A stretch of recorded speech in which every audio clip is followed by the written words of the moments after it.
Hello guys, good afternoon. Ayan. Ang ganda talaga ng ano. I-try niyo pong bumili sa ano. Nasa Facebook lang po yan. Doon ko binibili yung ano, yung retinol po. Akala nyo hindi totoo yun, totoo yun.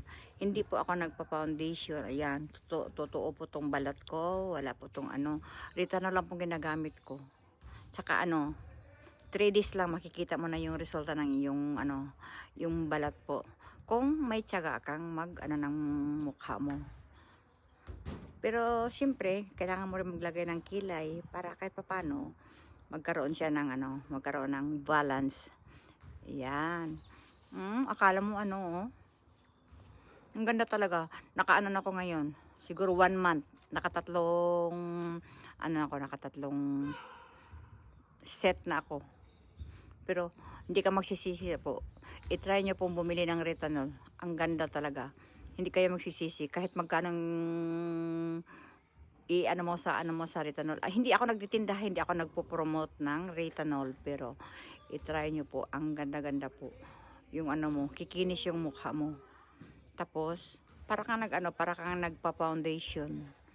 Kaya ito po, ito naman kasi tinisid ko yan, kaya alam mong nagdadalaga, pero yung balat talaga, totoo yan.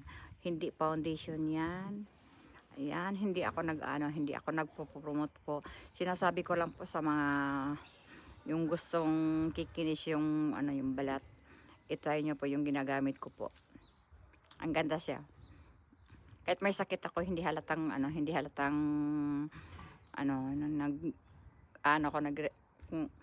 akala kasi nila ako nagpa-foundation. Hindi po. Retinol yan. Kaso lang yan, puro kita-kita yung ugat. Kasi ganyan naman talaga yung mukha ko eh.